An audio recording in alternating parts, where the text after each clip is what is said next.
श्री कृष्ण ने बताया, आखिर बुढ़ापे में औलाद अपने माँ बाप को धोखा क्यों दे जाती है। जय श्री कृष्णा दोस्तों। एक बार नारद जी नारायण नारायण कहते हुए भगवान श्री कृष्ण के पास द्वारिका आते हैं और भगवान श्री कृष्ण को प्रणाम करते हैं। भगवान जी नारद जी को अचानक आया देखकर पूछते हैं कि देवर्षि नारद, आज आपका अचानक आगमन कैसे हुआ। तब नारद जी श्री कृष्ण से कहते हैं कि हे प्रभु, मेरे मन में एक विचित्र सवाल चल रहा है जिसका उत्तर मुझे नहीं मिल रहा है। उसी का उत्तर आपसे जानने में आपके पास द्वारिका आया हूँ। श्री कृष्ण से कहते हैं कि हे प्रभु, यह सब किस कारण से होता है, कृपया मुझे बताइए। श्री कृष्ण कहते हैं कि देवर्षि, मैं आपके इस प्रश्न का उत्तर एक कथा के माध्यम से समझाता हूँ। इसे पूरा ध्यान पूर्वक सुनिए। जो भी व्यक्ति इस कथा को पूरा सुन लेता है उसको कभी औलाद धोखा नहीं देगी। श्री कृष्ण कहते हैं कि हे देवर्षि नारद जी, प्राचीन समय की बात है। किसी जंगल में एक मोर मोरनी का जोड़ा अपना घोंसला बनाकर रहते थे। वह दोनों पति पत्नी एक दूसरे से बहुत प्रेम करते थे। एक दिन की बात है, मोर की पत्नी गर्भवती हो जाती है। इस बात को जानकर अब दोनों माता पिता बनने वाले हैं। मोर और मोरनी बड़े प्रसन्न थे, बड़े खुश थे और मोर अपनी पत्नी का बड़ा ख्याल रखता था। हर दिन उसे दाना पानी लाकर घोंसले में दिया करता था। अब धीरे धीरे समय गुजरता गया और मोर की पत्नी का प्रसव का समय निकट आ गया। जब मोर की पत्नी बड़ी प्रसन्न थी, वह अपने पति मोर से कहती थी कि हमारी संतान आने वाली है, बहुत ही जल्दी अपने बच्चों को जन्म दूंगी। बुढ़ापे में वह हमारी खूब सेवा करेंगे, हमारा सहारा बनेंगे। अब हमें किसी बात की चिंता नहीं है, हमारी संतान हमारी खूब सेवा करेगी। मित्रों, मोर कहता है कि प्रिय, हमें ऐसा नहीं सोचना चाहिए कि हमारी संतान हमारी सेवा करेगी या हमारा बुढ़ापे का सहारा बनेगी। मोर की पत्नी कहती है कि प्रिय, आप ऐसा क्यों कह रहे हैं। हर संतान अपने माता पिता की सेवा करती है, फिर हमारी संतान हमारी सेवा क्यों नहीं करेगी। तब मोर कहता है कि हे प्रिया, मैं तुम्हें एक कहानी के माध्यम से बताता हूँ कि बुढ़ापे में अपनी औलाद से माता पिता को इन दो चीज़ों की उम्मीद कभी नहीं रखना चाहिए। जो भी मनुष्य इन दो बातों को याद कर लेगा, वह अपने बुढ़ापे में कभी दुख नहीं भोगेगा। मित्रों, अब मोर अपनी कहानी प्रारंभ करता है। मोर कहता है कि प्रिया, किसी नगर में एक व्यक्ति रहता था। उस व्यक्ति के घर में ईश्वर का दिया हुआ सब कुछ था। खूब रुपए पैसे धन दौलत मान सम्मान सब कुछ होने के बाद भी पति पत्नी दुखी रहते थे। उनके दुख का कारण था कि ईश्वर की कृपा से उनके घर में सब कुछ था पर कोई संतान नहीं थी। इस बात को लेकर दोनों पति पत्नी अक्सर चिंतित रहा करते थे। इस तरह दोनों पति पत्नी को एक साथ रहते हुए 15 साल गुजर जाते हैं, लेकिन उनके घर में कोई संतान नहीं होती है। वह व्यक्ति अपनी पत्नी को अच्छे से अच्छे डॉक्टर को दिखाता है, महंगे से महंगा अस्पताल में जाकर वह अपनी पत्नी का इलाज करवाता है। पवित्र तीर्थ स्थानों पर जाकर संतान प्राप्ति की मन्नत मांगता है। मंदिर में जाकर माथा टेकता है। तब कहीं जाकर शादी के 20 साल बाद उसकी इच्छा पूरी होती है। ईश्वर की कृपा से उस व्यक्ति की पत्नी को एक पुत्र प्राप्त होता है। अस्पताल में बच्चे का जन्म होता है। पुत्र जन्म की बात सुनकर वह व्यक्ति खुश हो जाता है। बच्चे की साफ सफाई के बाद उसे अस्पताल की नर्स जब उनके हाथ में नन्हे से पुत्र को लेकर आती है, तो दोनों पति पत्नी पूछने लगते हैं कि हमारी संतान कैसी है, कोई दिक्कत तो नहीं है। दोनों पति पत्नी की इन बातों को सुनकर नर्स उस व्यक्ति की पत्नी से कहने लगती है कि बहन, आपको जो पुत्र हुआ है वह सुंदर है, अच्छा है, लेकिन इसमें एक कमी है। नर्स के मुंह से जब बच्चे की माँ यह सुनती है कि कोई कमी है तो वह चिंतित हो जाती है। नर्स कहती है कि बहन, घबराने की कोई बात नहीं है। बहन जी, जो आपको पुत्र हुआ है वह बहुत ही सुंदर और स्वस्थ है। बस उसमें एक कमी है कि उसकी एक आंख नहीं है। तुम्हारा पुत्र एक आंख से काना है, बस वही कमी है, बाकी सब ठीक है। मित्रों, जब उस माँ को यह पता चलता है कि मेरे बेटे की एक आंख नहीं है, मेरा पुत्र एक आँख से काना है। तो वह माँ रोने लगती है और अपने पुत्र को सीने से लगा लेती है और कहने लगती है कि कोई बात नहीं, मेरे पुत्र की एक आँख नहीं है तो क्या हुआ? एक आँख तो सही है ना?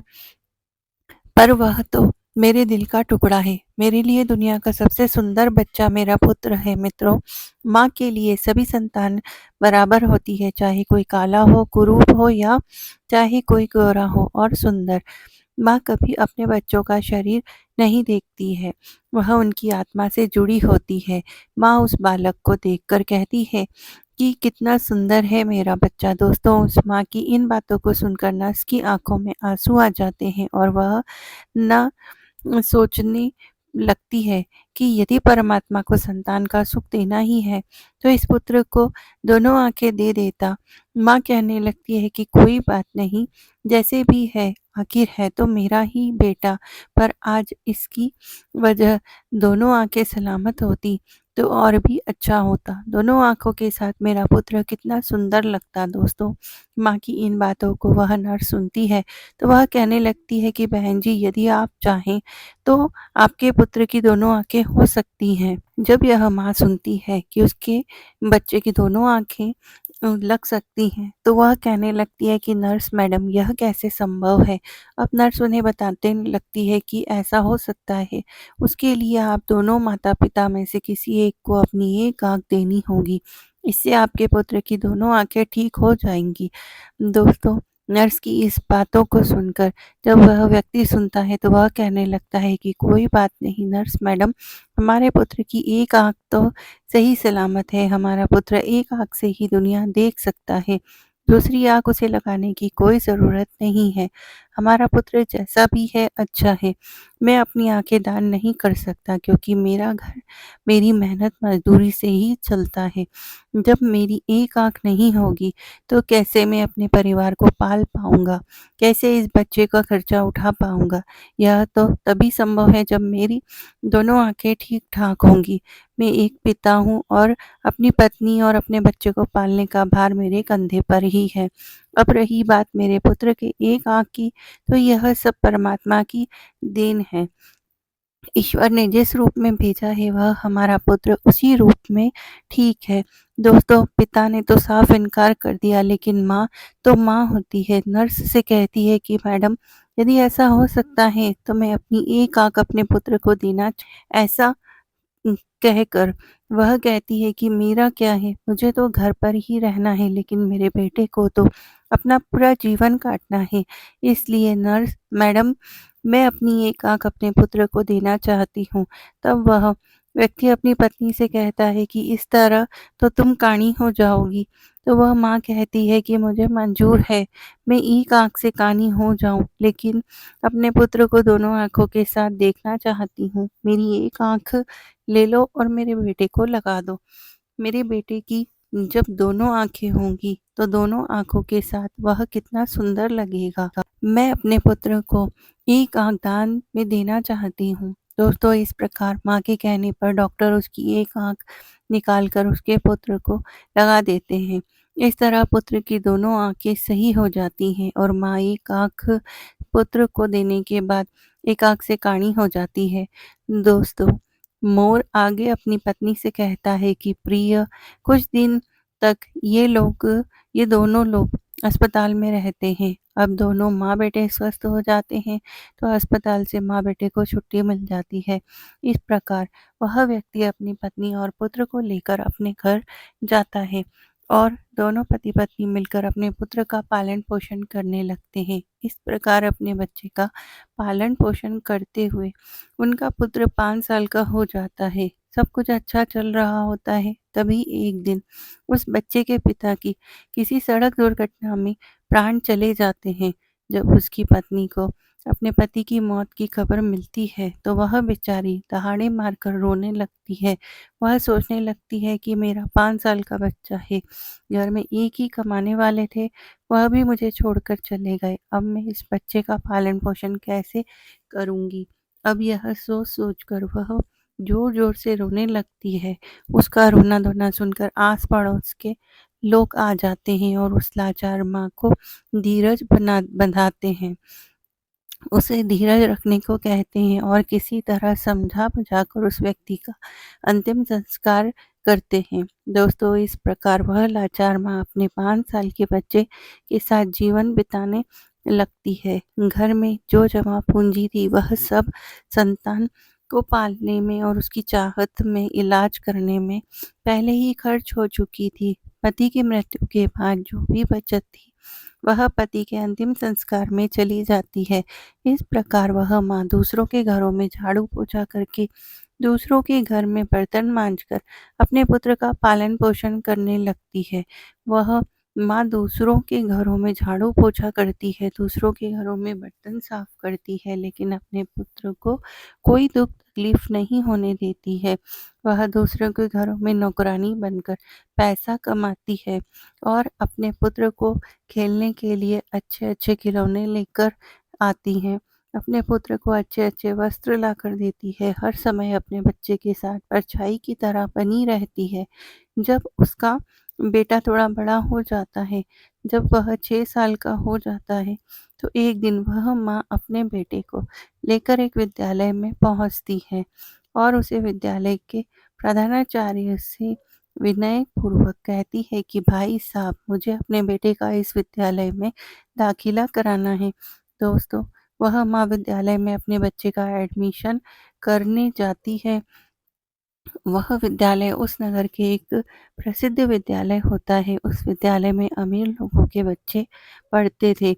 जब उस विद्यालय का बड़ा मास्टर फटे पुराने कपड़े में उसकी माँ को देखती है तो सोचने लगती है कि बच्चा तो सुंदर है, लेकिन माँ कपड़ों से ऐसी लग लग रही है जैसे कि कोई भिखारी हो। यह बेचारी कहाँ से इस बच्चे की किताबें और इतनी महंगी फीस पर भर पाएगी, इसलिए वह समझते हुए उसे बच्चे की माँ से कहता है कि बहन जी, हमारे विद्यालय की फीस कुछ ज़्यादा है।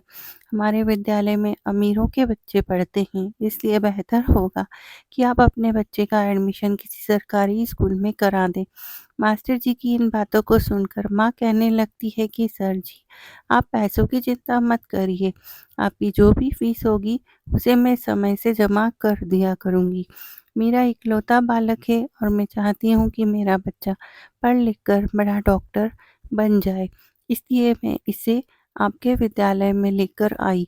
दोस्तों, वह बड़ा मास्टर जब उस माँ की इन बातों को सुनता है, तो उस माँ की बातों को सुनकर वह बहुत ही प्रभावित होता है और उस बच्चे की माँ से कहता है कि ठीक है बहन जी, यदि तुम ज़िद करती हो तो हम तुम्हारे बच्चे को भर्ती कर देते हैं। इस प्रकार अपने बच्चे का एडमिशन उस विद्यालय में वह करवा देती है और वह बालक विद्यालय में पढ़ने जाने लगता है। दोस्तों, पहले तो वह माँ 5 घरों में झाड़ू पोछा करके अपना गुज़ारा करती थी, लेकिन अब अपने पुत्र के एडमिशन के बाद अपने पुत्र की पढ़ाई की खातिर 10 घरों में काम करने लगती है। वह माँ दूसरों के घरों में झाड़ू पोछा करके अपने पुत्र को पढ़ाने लिखाने लगती है। पढ़ते पढ़ते वह पुत्र जब 5वीं कक्षा में आ जाता है, जब उसकी उम्र 10 साल की हो जाती है, तो एक दिन स्कूल के सभी बच्चे मिलकर उस बालक को छेड़ने लगते हैं और खेल-खेल में कहते हैं कि देखो देखो, एक आँख वाली काली माँ का बेटा आ गया।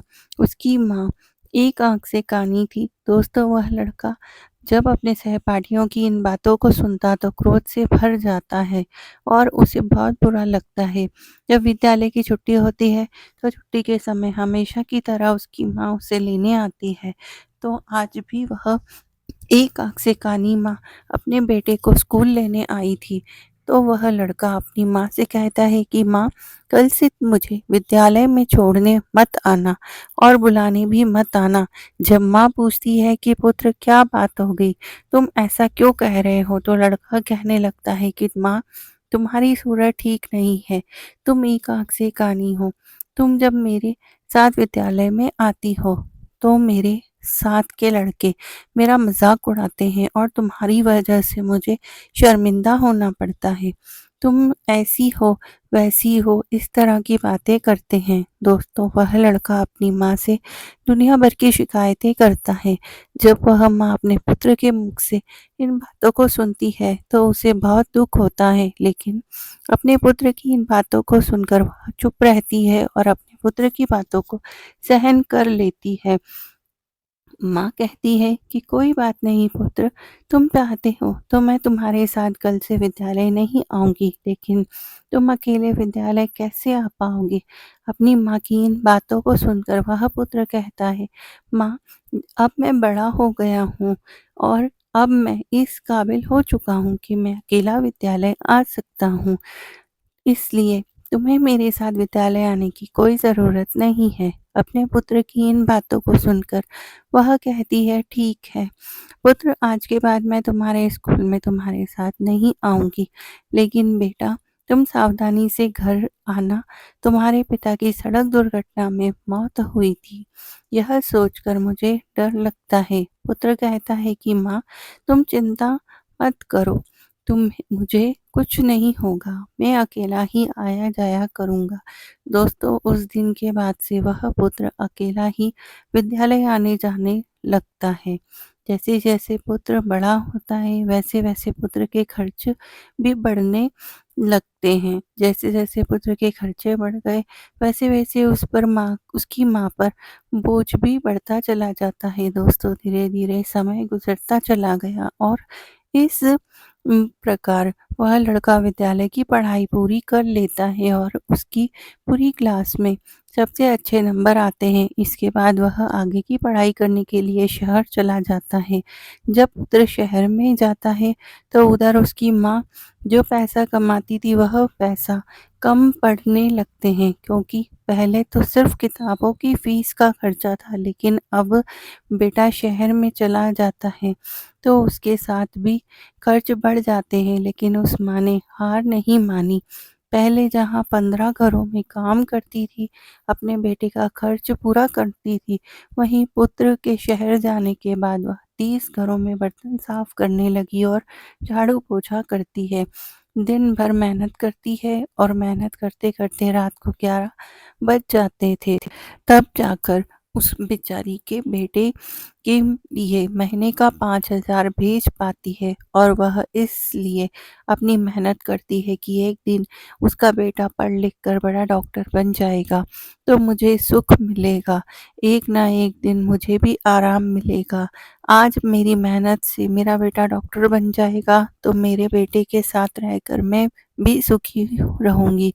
इसलिए वह माँ खूब मेहनत करती है और 30 घरों में काम करके अपने पुत्र के लिए पैसा भेजा करती थी। इस प्रकार मेहनत करते-करते समय से पहले ही वह बूढ़ी हो जाती है। धूप में उसका रंग काला पड़ जाता है, लेकिन वह अपने पुत्र के लिए कोई दिक्कत नहीं होने देती है। दोस्तों, मोर आगे अपनी पत्नी मोरनी से कहता है कि प्रिय, जब ऐसे ही कुछ दिन और बीत जाते हैं तो उस माँ को एक दिन एक पत्र मिलता है। उसमें लिखा होता है कि माँ, अब मैं शहर में एक बड़ा डॉक्टर बन चुका हूँ। अब तुम्हें मेरे लिए पैसे भेजने की ज़रूरत नहीं है। दोस्तों, जब उस माँ को यह पत्र मिलता है कि मेरा बेटा डॉक्टर बन गया है तो वह बहुत खुश हो जाती है और सोचने लगती है कि पति के जाने के बाद वह मेरा बेटा ही मेरा सहारा है और मेरी जैसी इच्छा थी कि मेरा बेटा डॉक्टर बन जाए तो वह इच्छा भी पूरी हो गई। दोस्तों, उस माँ के बेटे ने यह बात माँ को पत्र लिखकर बताई थी कि माँ, मैं डॉक्टर बन गया हूँ, लेकिन वह बेटा अभी तक गाँव में माँ से मिलने नहीं आया। जब उस बूढ़ी माँ को यह पत्र मिलता है तो वह बूढ़ी माँ पूरे गाँव में मिठाइयाँ बाँटती है और सारे गाँव के लोगों को बड़े गर्व से बताती है कि उसकी मेहनत सफल हो गई। उसका बेटा अब डॉक्टर बन चुका है। इस प्रकार वह माँ अपने पुत्र के गाँव आने का इंतज़ार करने लगती है। वह माँ सोचने लगती है कि मेरा बेटा को शहर गए हुए बहुत समय हो गया है। अब वह डॉक्टर बनकर मुझसे मिलने ज़रूर आएगा। माँ अपने पुत्र के आने की राह देखती है। हर दिन वह इंतज़ार करती है कि आज मेरा पुत्र आता होगा। किसी की गाड़ी घर के सामने से निकलती है तो वह माँ दौड़कर घर के बाहर चली जाती है। उसे लगता है कि उसका पुत्र आया होगा। इस प्रकार इंतज़ार करते-करते उसे कई दिन बीत गए। रात में उस माँ को नींद नहीं आती थी। वह सोचने लगती थी कि जान क्या मजबूरी होगी जो मेरा बेटा मुझे लेने नहीं आया। वह कब मुझे लेने आएगा। अब वह दिन नहीं आएंगे कि मैं दूसरों के घरों में बर्तन साफ करूं, दूसरों के घरों में झाड़ू पोछा करूं। अब तो मैं आराम से बैठकर अपने बेटे की कमाई खाऊंगी। अब तो मेरे बेटे के घर में नौकर चाकर भी होंगे, गाड़ी बंगला भी होगा। अब मेरे दुख के दिन भी बीत चुके हैं। इसी तरह वह माँ सारे दिन बेटे के सपने देखा करती थी। दोस्तों, इस तरह उस माँ को अपने बेटे का इंतजार करते हुए 1 साल बीत जाता है, लेकिन वह बेटा 1 साल में एक दिन भी माँ के पास नहीं आता है। फिर एक दिन उसके पास बेटे का दूसरा पत्र आता है। उस पत्र में लिखा होता है कि माँ, मेरी शादी हो गई है और तुम्हें पता है जिस लड़की के साथ मेरा विवाह हुआ है वह बहुत ही अमीर घर की है। दोस्तों, जब वह माँ उस पत्र में लिखी बातों को पढ़ती है तो उसकी आंखों से आंसू की धारा बहने लगती है। उसे बड़ा ही दुख होता है, क्योंकि माँ तो सोच रही थी कि अब बेटा डॉक्टर बन गया है तो मेरे बेटे के लिए अच्छे-अच्छे रिश्ते आएँगे, मैं अपने पसंद की लड़की से उसका विवाह करूँगी। लेकिन उस पत्र को पढ़कर उस माँ के सारे अरमान धूल में मिल जाते हैं। माँ सोचती है कि भगवान, मैंने ऐसे कौन से पाप किए हैं, ऐसी मुझसे कौन सी भूल हो गई जो मुझे इतनी बड़ी सज़ा मिली। माता-पिता का सपना होता है कि वह अपने हाथों से अपने बेटे को दूल्हा बनाएँ, अपने हाथों से अपने बेटे को सजाएँ और अपना आशीर्वाद देकर अपने बेटे की शादी करवाएँ। लेकिन मेरे पुत्र ने तो अपनी शादी में मुझे बुलाया तक नहीं, मुझे बताया तक नहीं और विवाह कर लिया। क्या मैं यही दिन देखने के लिए अपने पुत्र को पढ़ा-लिखा कर इतना बड़ा किया था? इसके लिए मैंने इतनी मेहनत मज़दूरी की थी। दूसरों के घरों में जूठे बर्तन साफ किए, मेहनत मज़दूरी करके पढ़ाया-लिखाया, उसे इस लायक बनाया। क्या मेरा इतना भी अधिकार नहीं था जो मुझे मेरे बेटे से अपनी शादी के लिए भी नहीं पूछा? अब शादी करने के बाद पत्र लिखकर बता रहा है कि माँ, मैंने शादी कर ली है। दोस्तों, यह सोच कर वह माँ पूरी रात आंसू बहाती रही। इतना होने के बाद माँ अपने पुत्र को दुआएं देती रही, रोते रोते सो जाती है। दोस्तों, फिर भी उसे माँ के मुंह से अपने बेटे के लिए आशीर्वाद ही निकलता है। कहती है कि कोई बात नहीं बेटा, तुमने बिना बताए शादी कर ली, लेकिन मेरा आशीर्वाद तुम्हारे साथ है। अम्मा सोचती है कि मेरे पुत्र ने विवाह तो कर लिया, उसकी पत्नी भी आ गई। अब हो सकता है कि मेरा बेटा और बहू दोनों मुझसे मिलने मेरे घर आए। मैं अपनी बहू को देखूंगी, बहू मेरी सेवा करेगी, मैं अपने पुत्र वधू को आशीर्वाद दूंगी। यह सोच कर वह माँ अपने बेटे और बहू का इंतजार करने लगती है। दोस्तों, इस तरीके से अब माँ को अपने बेटे और बहू का इंतज़ार करते-करते 1 साल निकल जाता है, लेकिन 1 साल बीतने के बाद भी उस माँ से मिलने उसका बेटा नहीं आता है और ना बहू आती है। फिर कुछ दिन बाद उस माँ को तीसरा पत्र मिलता है जिसमें लिखा होता है कि माँ, अब तुम दादी बन गई हो। भगवान की कृपा से हमारे घर बेटा आया है।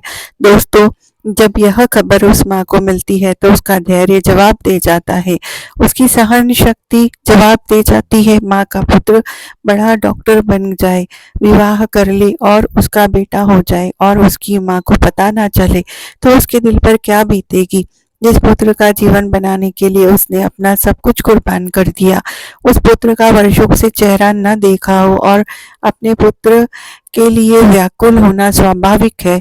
जब वह माँ अपने पुत्र के लिए ज़्यादा व्याकुल हो जाती है तो उस माँ के मन में आता है कि अब तो रहा नहीं जाता। वो फिर कुछ देर के लिए विचारों में खो जाती है। सोचती है कि चलो कोई बात नहीं, पोता भी आ गया, तो बहुत अच्छी बात है। अब मैं अपने पोतों को देखूंगी और अपने पोते को अपनी गोद में खिलाऊंगी। अब मेरा बेटा जरूर मेरी बहू और पोते को साथ लेकर आएगा। यही सब सोच सोच कर उसका मन और ज़्यादा व्याकुल होने लगता है। जब इंतज़ार करते करते उस माँ को 36 महीने हो जाते हैं और जब उस माँ से मिलने कोई नहीं आता, तो उसे उसका सब्र का बांध टूटने लगता है। वह व्याकुल हो जाती है और उस व्याकुलता में माँ यह फैसला करती है कि चाहे कुछ भी हो जाए, अब मैं अपने पोते का मुंह जरूर देखूंगी और अपने बेटे के पास जरूर जाऊंगी। दोस्तों, यह निर्णय करके माँ अपने बेटे और बहू से मिलने के लिए शहर के लिए चल देती है। इसी तरह वह पता पूछते हुए उस शहर में पहुंच जाती है जिस शहर में उसका बेटा रहता है। उस शहर में पहुंचकर वह बूढ़ी माँ एक रिक्शे वाले को अपने पास बुलाती है और रिक्शे वाले को अपने बेटे का पत्र दिखाते हुए कहती है कि बेटा, मुझे इस जगह पर जाना है। रिक्शे वाले ने पता देखा और बूढ़ी माँ को अपने रिक्शे में बैठा लिया और वह उस पते पर पहुंचा देता है। दोस्तों, कुछ समय बाद वह रिक्शा वाला बूढ़ी माँ को लेकर बड़े डॉक्टर के बंगले पर पहुंच जाता है और बंगले के सामने अपना रिक्शा खड़ा कर देता है और उस बूढ़ी माता से कहता है कि माँ, तुमने जो पता दिखाया तुम उस पते पर पहुंच चुकी हो। यह जो सामने बंगला है वही रहते हैं डॉक्टर साहब। वह माँ उसे रिक्शा वाले को किराया देती है और अपना झोला उठाकर बंगले की तरफ चल देती है। माँ की नजर जब डॉक्टर के बंगले पर पड़ती है तो वह खुशी से झूम उठती है। वह देखती है कि सुंदर आलीशान बंगला बना हुआ है। बंगले के सामने चमचमाती गाड़ी खड़ी है और दरवाजे पर चपरासी बैठे हुए हैं। यह सब देखकर माँ को बड़ी खुशी होती है कि कितने सुंदर घर में मेरा बेटा रहता है। दोस्तों, वह मोर आगे कहता है कि प्रिय वह बूढ़ी माँ जो एक थैले में अपने पोते के लिए खिलौने, बहू के लिए साड़ी और कुछ मिठाइयाँ लेकर आई थी। जब वह थैली को लेकर वह माँ बंगले के अंदर जाने लगती है। जैसे ही बंगले के अंदर घुसती है तो गेट पर खड़े चपरासी की नजर उस पर पड़ती है। चपरासी देखता है कि फटे पुराने कपड़े में एक काली कलोटी बुढ़िया, जो कि एक आंख से कानी है, बंगले के अंदर घुसे जा रही है। जब वह चपरासी उस महिला को देखता है तो कहने लगता है कि तुम्हें किससे मिलना है, इस तरह अंदर कहाँ चली जा रही हो। चपरासी कि जब यह शब्द माँ सुनती है तो वह एकदम से रुक जाती है और चपरासी से कहती है कि यहाँ पर मेरा बेटा रहता है, मेरे बेटे के पुत्र हुआ है, इसलिए मैं उसे अपने पोते को देखने के लिए आई हूँ। चपरासी उस माँ को डांटते हुए कहता है कि बुढ़िया, तूने कभी अपनी शक्ल देखी है? तुम्हें पता भी है यह किसका बंगला है? यह एक बड़े डॉक्टर साहब का बंगला है। तब माँ कहने लगती है कि मुझे पता है, यह डॉक्टर साहब का बंगला है और जो तुम्हारे डॉक्टर साहब है वही मेरे पुत्र हैं। वह चपरासी कहने लगता है कि अरे बुढ़िया, तुम गांव देहात की महिला ना, तुम्हारे कपड़े ठीक ना तुम्हारी शक्ल ठीक है, डॉक्टर साहब तुम्हारे बेटे कैसे हो सकते हैं। दोस्तों, जब यह बात पास में खड़ा हुआ एक दूसरा चपरासी सुनता है तो वह भी उसके पास पहुंच जाता है और जब उसे पता चलता है कि यह बुढ़िया कह रही है कि डॉक्टर साहब की माँ है, तो वह चपरासी उनसे पूछने लगता है कि माँ, आपके पास कोई प्रमाण है जिससे हम पता कर सके कि हम हमारे डॉक्टर साहब की आप माँ हैं। तब माँ उस दूसरे चपरासी को इन बातों को सुनती है और तुरंत ही अपने पल्लू में बंधा हुआ पत्र चपरासी को दिखाती है जो उसके पुत्र ने अपनी माँ को भेजा था। जब चपरासी उस पत्र को खोलकर देखता है और भेजने वाले का पता देखता है तो उस बूढ़ी माँ से कहता है, माफी मांगने लगता है और कहता है कि हे माता, हमें माफ कर दो, हमें नहीं पता था कि तुम डॉक्टर साहब की माँ हो। दोस्तों, वह माँ कहती है कि चलो कोई बात नहीं, मैं तुम्हें माफ कर देती हूँ, मुझे बताओ कि मेरा बेटा और बहू कहाँ पर है। तब वह चपरासी दूर से इशारा करते हुए कहता है कि ऊपर जो कमरा दिख रहा है वह तुम्हारे बेटे का कमरा है और अभी इस समय घर पर ही हैं दोस्तों। अब वह माँ अपने सामान को नीचे रख देती है कि सामान को तो मैं बाद में ले जाऊंगी, पहले अपने पोते को देख लेती हूँ, बहू को देख लेती हूँ। बूढ़ी माँ अपने पोते को देखने के लिए जल्दी जल्दी सीढ़ियाँ चढ़कर घर के अंदर जाती है। जैसे ही वह माँ घर के अंदर जाती है तो वह देखती है कि घर के आंगन में पालना रखा हुआ है और उस पालने में उनका पोता झूल रहा है। जैसे ही उस बूढ़ी माँ की नज़र अपने पोते पर पड़ती है तो वह दौड़कर पालने से अपने पोते को उठा लेती है और अपने पोते को सीने से लगा लेती है, दुलार करने लगती है। दोस्तों, जब वह बूढ़ी माँ अपने पोते को गोदी में लेकर दुलार करने लगती है तो बच्चे की नींद टूट जाती है और वह जोर जोर से रोने लगता है। बच्चे के रोने की आवाज जब पुत्र वधू के कानों में पड़ती है तो वह रसोई से बाहर आ जाती है और सोचती है कि ना जाने मेरे बच्चे को क्या हुआ है, इतनी तेज क्यों रो रहा है।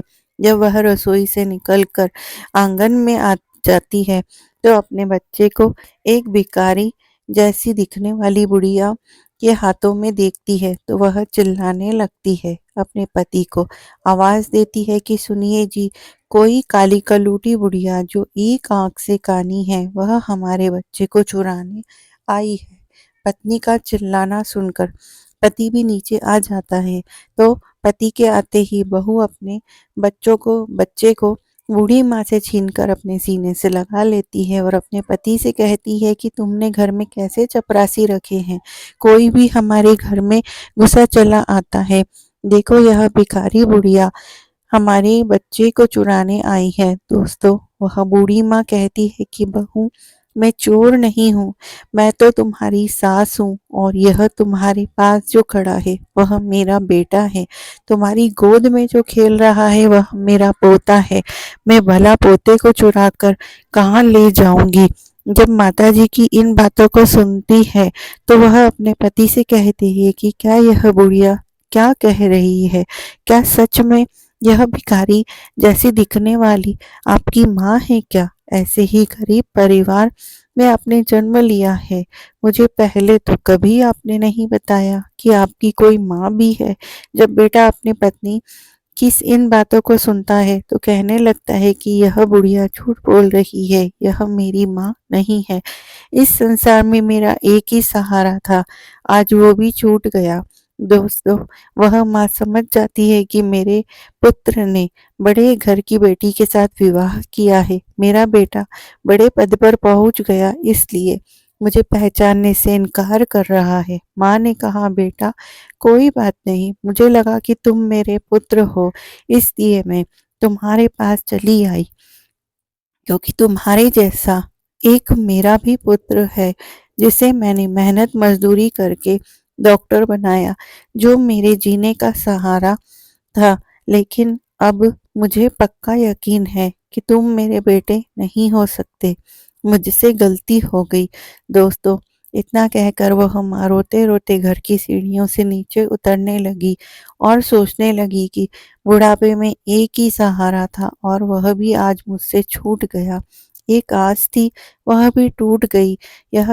वह सोचती है कि जिसे मैंने जीवन की खुशी समझा था, जिसको मैंने अपने जीवन जीने का अधिकार माना था, जो जीवन की नैया को पार लगाने वाला था, वही बुढ़ापे में जीवन की नैया को मझधार में डुबो रहा है। दोस्तों, इस प्रकार रोते रोते माँ भारी कदमों से नीचे उतर चढ़ने लगती है। अब वह माँ सोचती है कि जब बेटा ने ही मुंह मोड़ लिया तो अब जीकर मैं क्या करूंगी, अब बेटे ही नहीं रहा तो इस जीवन का क्या होगा। इस प्रकार वह माँ अपने बेटे के घर से बाहर निकल जाती है और बंगले के बाहर जो चपरासी का कमरा था वहां पहुंच जाती है और एक चपरासी को अपने पास बुलाकर कहती है, बेटा मुझे एक पत्र लिखवाना है, क्या तुम मेरे लिए इतना काम कर सकते हो। दोस्तों, क्योंकि चपरासी को तो पहले ही पता था कि वह बूढ़ी औरत डॉक्टर साहब की माँ है, इसलिए वे तुरंत ही कागज कलम ले आते हैं और पूछने लगते हैं कि बताओ माँ जी,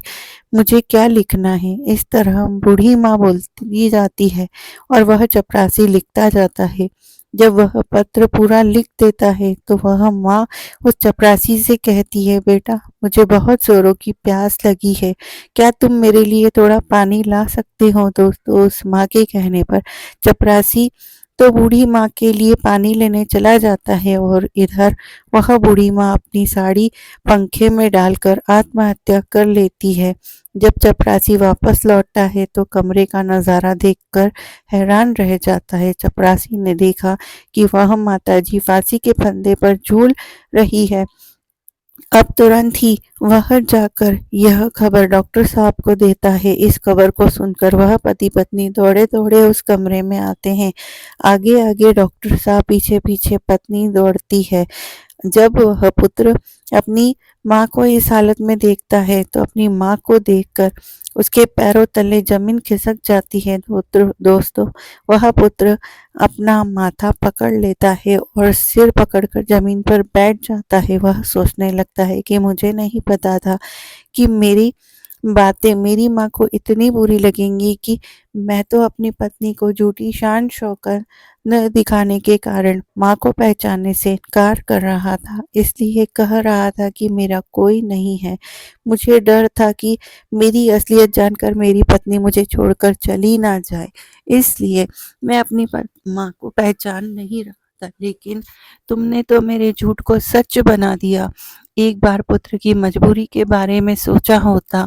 जब पत्नी की नज़र फांसी पर झूलती हुई उस माँ के हाथों पर पड़ती है, जब उस बेटे की पत्नी फांसी पर झूलती हुई माँ के हाथों में कागज का टुकड़ा देखती है तो वह उस कागज के टुकड़े को बूढ़ी माँ के हाथों से लेकर पढ़ने लगती है। पढ़ते पढ़ते उसकी आंखें भर आती हैं। उस पत्र में लिखा हुआ था कि बेटा, मेरा आशीर्वाद है कि तुम खूब तरक्की करो, उन्नति करो। मेरा आशीर्वाद तुम्हारे साथ है। जाते जाते तुम्हें कुछ राज बताना चाहती हूँ बेटा। मैं अच्छी नहीं दिखती हूँ तो उसके पीछे भी एक कारण तुम ही हो। जब तुम्हारा जन्म हुआ था उस समय तुम्हारी एक आंख नहीं थी। मैंने अपनी एक आंख तुम्हें देकर तुमने सुंदर बनाया, सुंदर रूप दिया और मैं कुरूप हो गई और इस कुरूप चेहरे से तुम नफरत करते हो क्योंकि मैं काणी हूँ और दूसरा मेरा रंग काला है। यह भी ऐसा नहीं था बेटा।